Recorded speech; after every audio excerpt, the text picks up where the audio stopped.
Now, any registered Democrat can join a caucus of the Democratic Party in California. Caucuses are not social affairs. They are working groups dedicated to addressing issues that affect our lives and our state. Here to tell you about the Environmental Caucus is Chair Igor Tregub. Thank you so much for having me. Thank you, Chair Bauman, and all the officers of Lake County. I'm very pleased to be here today. While I am joining from unceded Chochenyo-Alani land in Berkeley, I really heartfeltly can tell you that there's no place I would rather be than Lake County. It has been a wonderful place for me to visit over the years, and I look forward to the day when we can all see each other safely again. I'm going to drop in the chat a few links, and I apologize for those watching us live. For the short links, I will try to spell them out, and I will trust that the officers will pass along the others. Indeed, this is a wonderful opportunity to join the California Democratic Party Environmental Caucus and other caucuses. There are 21 within the party. I see Brother Amar Shergill from the Progressive Caucus here, and I'm sure he will tell us about some others. We have been working very hard on behalf of all Democrats around the state, but particularly those in areas like Lake County. One of the actions that I would like to highlight is our work with Senator McGuire to stop the coal train, an outlandish idea that no one can believe would be proposed here in California, here in this area. And yet here we are again, trying to stop a coal train that would be moving coal from places like Utah. So please sign up, please sign on. The other action that I wanted to invite you to is to save solar in California. Right now, utilities like PG&E, instead of paying restitution for the bad deeds that they have created, are proposing to double the cost of solar and battery storage on customers at a time when we need it most. This Wednesday, we will be coming to Sacramento to drop off to the governor's office and to the CPUC over 100,000 petitions that have been signed from all over California. The link is solarites.org/100K4, number 4 rooftop solar. And finally, there are 2 other links. I encourage you to join us in supporting strong oil setbacks of 3,200 feet as finally proposed, and to strengthen the proposal even more.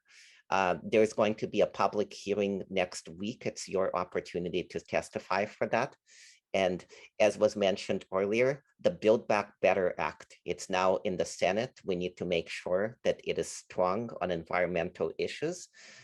Please feel free to contact me at any time at envirocaucus@gmail.com, or I will give you my phone number, 510-295-8798.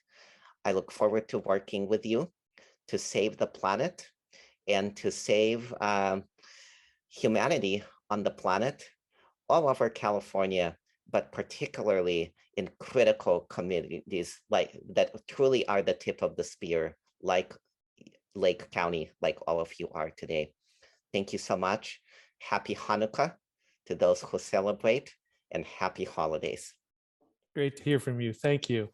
In addition to the young leadership that we have helped put in place as we move forward as Lake County, we have with us today Denise Russian, who has been a Lake County District 3 Supervisor for 2 terms, and we welcome her back now to share her thoughts with you today.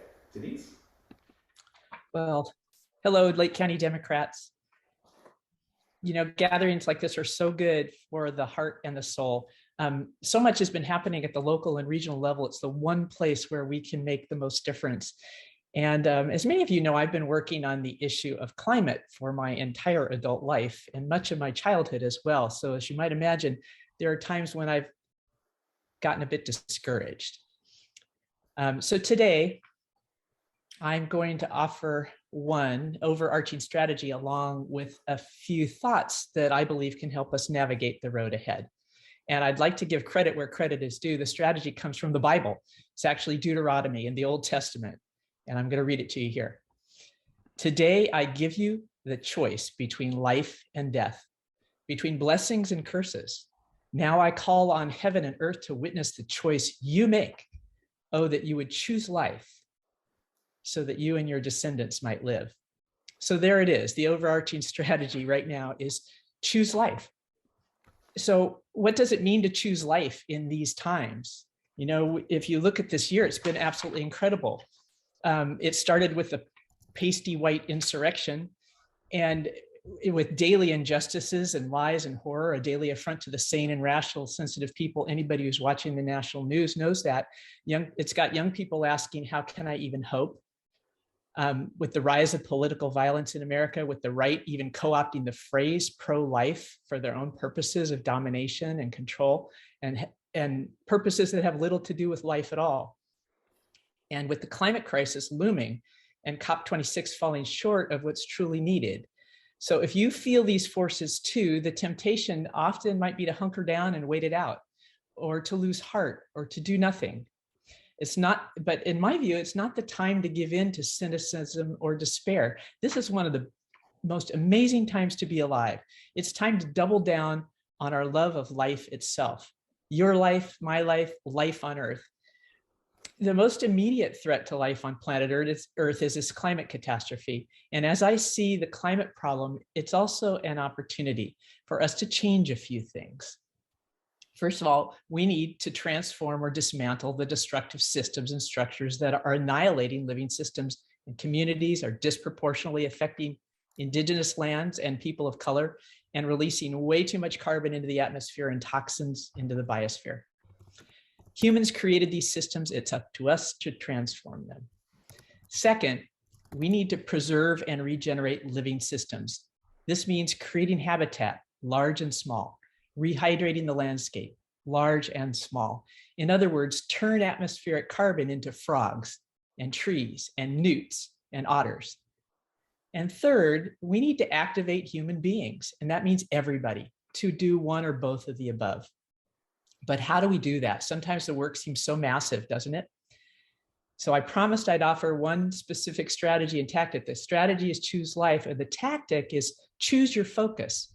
Focus on regenerating life in devastated places and do it together, whether these places are in nature, in our communities, our family, or in one single human heart. Know that you are working on behalf of life itself. Nothing we do when we're working on behalf of life itself is wasted. And joy is possible. To transform hearts and minds starts with our own. It requires we somehow find joy in the work ahead. And that's why this gathering is so amazing to me. It shows so much that's happening. It brings together people who care. You're here because you care. And I'd ask you to ask yourself, why do you care? Maybe it's because of what you love. Maybe you love justice. Maybe you just know it's yours to do. Maybe the reason you're here on planet Earth right now is because you like working with others on something that matters. Notice what sparks joy, in the words of Marie Kondo. The difference is you, your shining soul, because that's what transforms other humans from paralysis to action. That's what activates people to a mission larger than themselves. That's what helps those who are stuck in denial, in anger, and in despair to navigate their grief and recommit to life itself. So the good news is there's plenty of joy in the work ahead, and it's up to us to find it, to activate it and cultivate it in ourselves and others, and to focus on what we can do, to roll up our sleeves and dedicate ourselves to life-giving actions, large and small. So in other words, it's up to us to choose life. So thank you for all of the work, good work you're already doing, and keep on, Lake County Democrats. Thank you. Thank you for the reminder to seek joy and also laughter. This next person, I don't need an introduction to, but you may. Reverend Shannon Kimball-Auth has served as a pastor for almost 30 years. Her area of specialty is ministries with ties to multiple denominations. She helped open the first warming center in Lake County by uniting churches, nonprofits, and volunteers. This work led to multi-sector collaborations, including the formation of Team Lake County, the long-term recovery group responding to Lake County's series of devastating wildfires.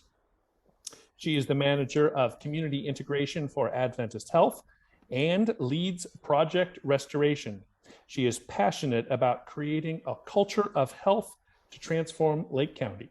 Shannon? Fellow Democrats, it's good to be with you today to bring, I hope, a word of inspiration in my allotted 1 to 4 minutes. On Democrats.org, where we stand, you will find this statement: Democrats believe healthcare is a right, diversity is a strength, the economy should work for everyone, and facts and truth matter. As a pastor, I reflected on this proclamation and I thought about the prophets and preachers, the politicians, the powerful and the powerless. And I thought about the party that I want to be a party to. The words of a country music song by the Highwomen is what came to me most deeply. 4 very different kind of women singing together alternately in harmony and in unison. If we want a garden, we're going to have to sow the seed. Plant a little happiness, let the roots run deep. If it's love that we give, then it's love that we reap. If we want a garden, we're gonna have to sow the seed. The door is always open. Your picture's on my wall. Everyone's a little broken and everyone belongs. Yes, everyone belongs. I want a house with a crowded table and a place by the fire for everyone.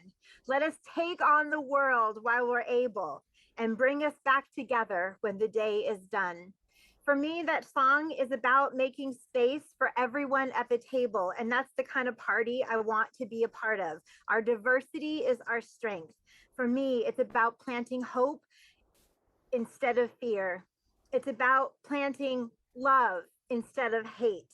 It's about changing the world, not just because we can, but because together we are powerful and the world needs us to claim our strength.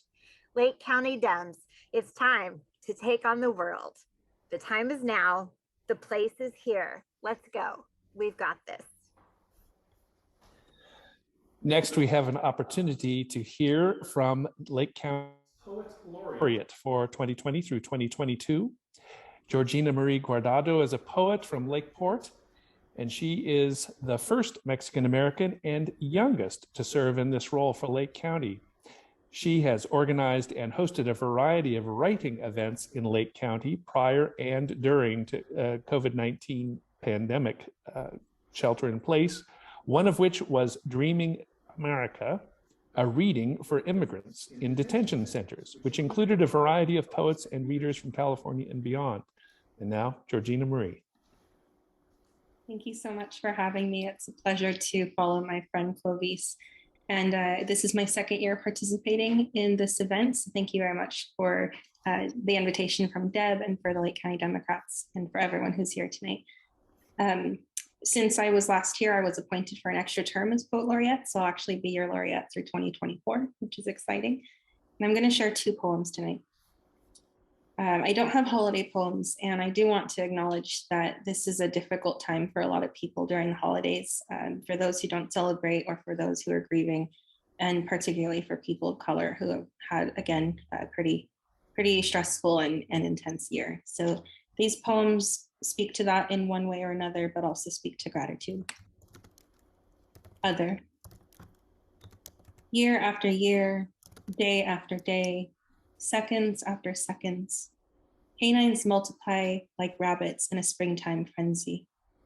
2 of them have found their way on my now saliva-lined sofa, sleeping soundly, sighing softly as they inhale safety and exhale their worry in the comfort of their stable home. She named after an African country, Kenya, motherland for her strength.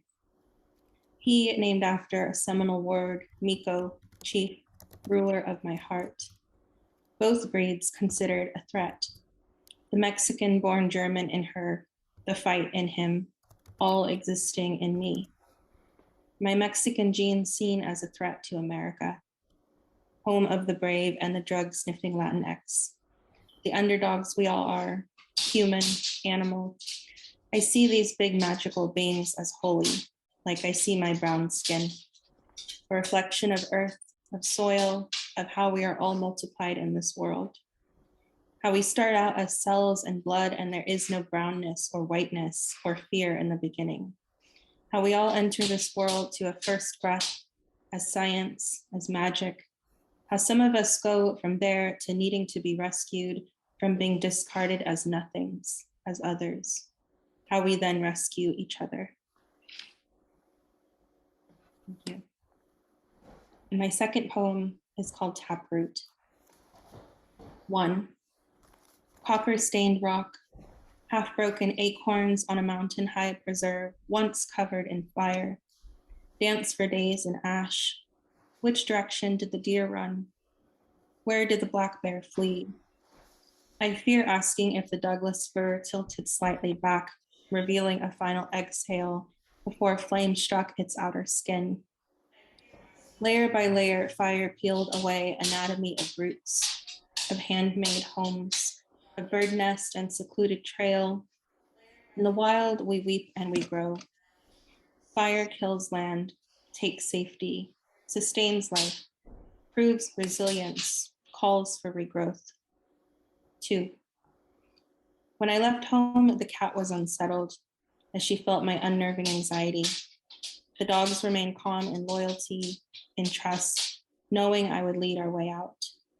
Red flames grew tall. Green lands turned onyx.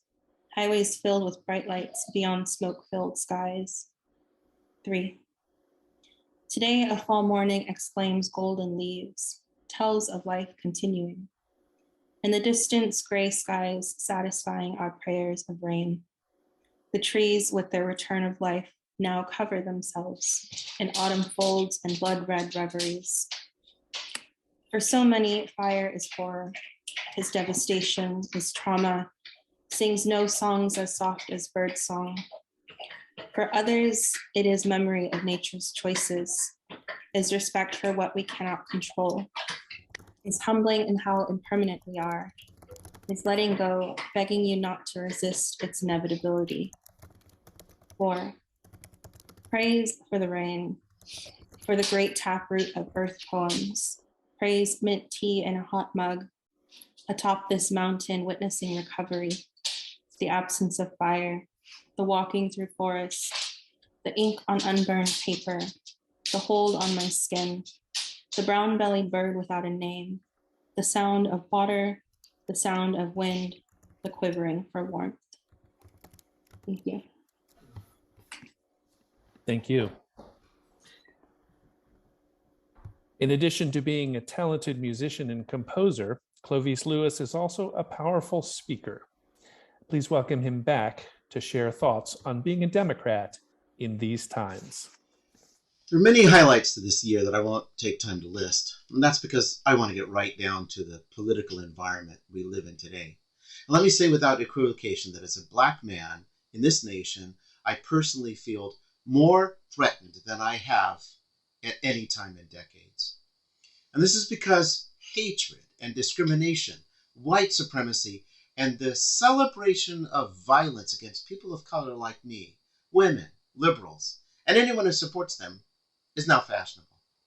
There's a difference between Democrats and Republicans. That difference could not be more clearly seen than right now. So allow me to use a broader stroke.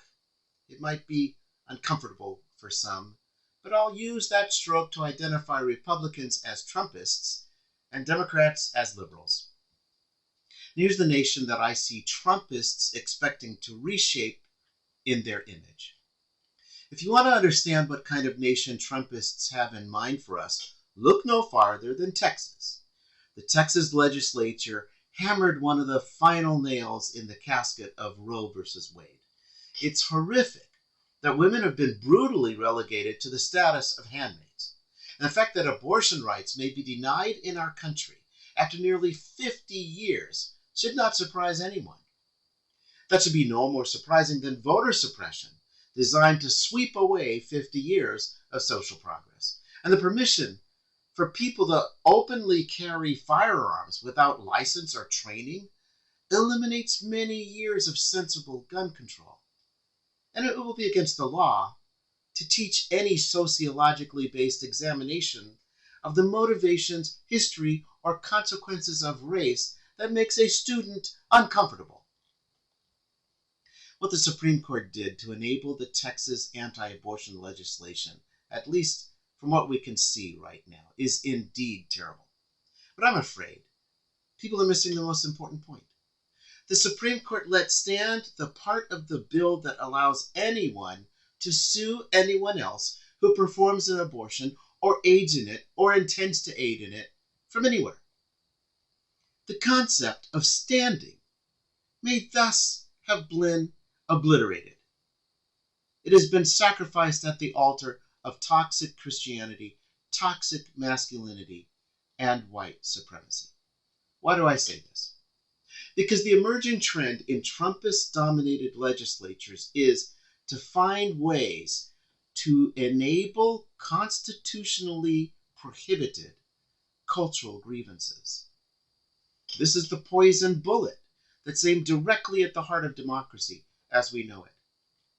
Trumpists believe in a Darwinian, Ayn Rand world of objectivism. Democracy is a loathsome anathema.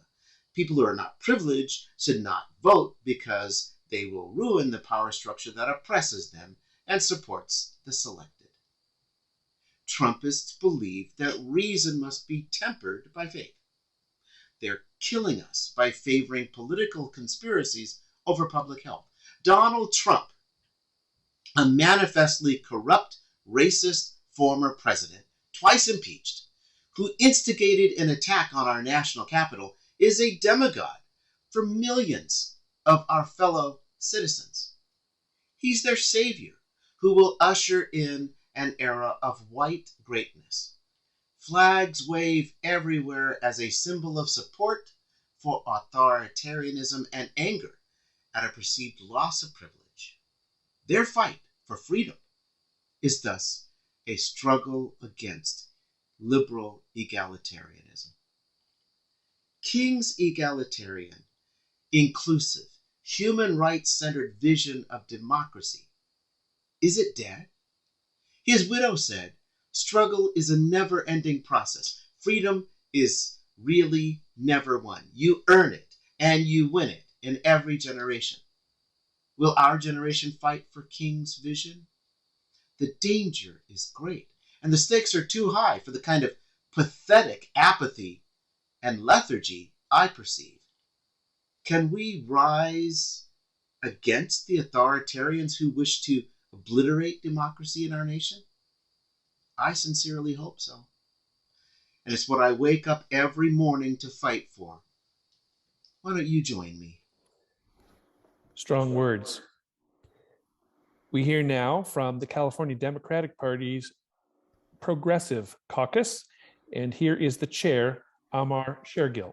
Good afternoon, everyone. Thank you so much for giving me an opportunity to be a part of this. I really congratulate Chair Bauman and the officers for putting together a program that's so rewarding, whether it's laughter or poetry. You're truly building a sense of community online that is rarely seen in other Zoom venues or streaming venues. So congratulations on that. It's really quite remarkable. What this time of year, we see today in this program, and we see our brothers and sisters and siblings, whether from the Jewish community or those celebrating Kwanzaa, or in our Sikh faith tradition, or Christian brothers and sisters and siblings. We talk about family and remembering what's important, and spending time together, whether it's in song or with food. And what we also talk about a lot is service to decrease the suffering of our fellow siblings, some who are facing the toughest of times recently. And Lake County certainly understands what it means to suffer over the last few years. And Chair Bauman asked me to talk a little bit about the Progressive Caucus, and that's what the focus of the Progressive Caucus is whatever the issue, whatever the policy agenda, where we are always striving to decrease suffering. What are the policies? How can we activate to decrease suffering? And we don't look at who has power, who has money, who can provide us the exchange that makes it profitable. We just focus on those things. And sometimes it requires tough words, but within the party, we believe that the Progressive Caucus is the place where we have those tough discussions. And you can find us on Twitter or on Facebook, but right now what we're focused on over the next 2 months is a deadline we have to pass universal single-payer healthcare, CalCare, AB 1400, to give every Californian medical care.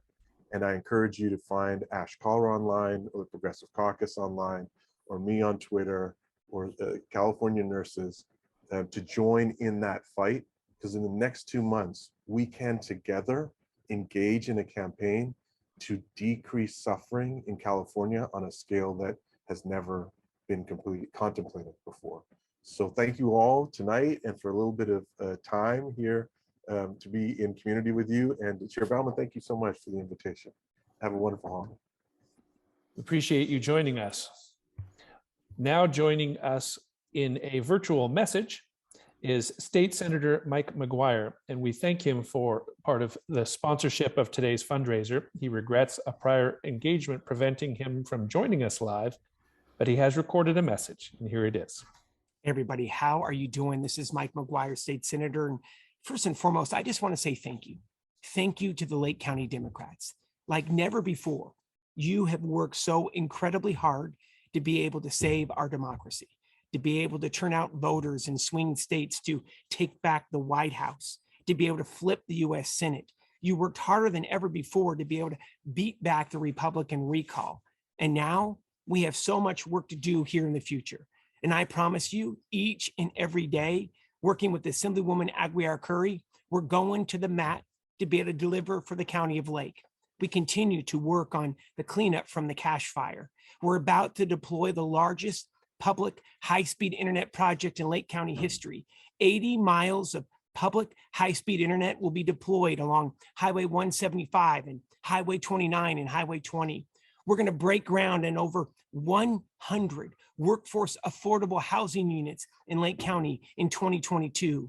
And of course, we're going to focus on continuing to clean up Clear Lake. I am so grateful to have the opportunity to work with each and every one of you. I hope each of you have a wonderful holiday. Merry Christmas and Happy Hanukkah. And we appreciate that message. We've heard from the national and the state and the local level. All of those for us are coordinated by our local Democratic Party. And now speaking to us is Sissa Harris, our Elections Committee Chair. Sissa? Hi, everyone. This is Sissa Harris, and I am the Elections Chair at the Lake County Democratic Central Committee. And for many of you, election season begins next year, but it started for the Elections Committee many months ago. Up for local election next year are every single one of our elected Lake County officials and 2 of the members of the Board of Supervisors. So the deadlines for filing for those offices are less than a month away, and most of the people who are thinking of running for those offices have already begun the filing process. We will be interviewing candidates to make certain that they are qualified and good for the job before we endorse them. So watch for our endorsements before the June election. And remember to vote. We need every Democratic vote that can be cast in Lake County so that we can continue the progress that we've been making in the last few years. In November, both city councils have 2 positions that are up for election, and every school board in this county has people whose terms are expiring. And so we are recruiting candidates for the November election, as particularly for those school boards. So the information on how to contact me is on lakecountydemocrats.org, or you can contact me through the Lake County Democrats Facebook page. If you have any interest in running, contact me. If you know a person who would be good for one of these offices, please contact me. And remember, even if you don't know anybody that you want to have run or you don't want to run yourself, remember to vote. It's really critical. And so thank you very much for joining our fundraiser. I know our big finish is coming up, and so we'll move on to that. And here we are. Remember that? LakeCountyDemocrats.org. Yes. Opportunity for us to exercise our voice for our vote is important, as we are all together on one, as the saying once went, we live on the little blue dot, Yes. 3 rocks out. And important reminder there. And if we can do that, if we can raise our voices and exercise our vote, we can win. We can win for all of the people here on our little blue dot. And if we win, we, as Sissa said, she wanted to say earlier, we never get tired of winning in that way. Speaking of winning, for those who have helped sponsor this event, we did have a special opportunity. And here is one of my little elves who blinks in and out at will, the wonders of technology, who will help with a drawing. We want to thank all of you for being here and celebrating with us this crazy, crazy year. And yet here we are. We want to lift up the Lake County Democratic Party and its efforts. And in that vein, we ask you to be mindful of these opportunities to share in the work that is indeed ahead, much of it done by you. Thank you so much for being with us. And with blessings all around, enjoy the coming holidays as best you can. Keep safe, and best wishes.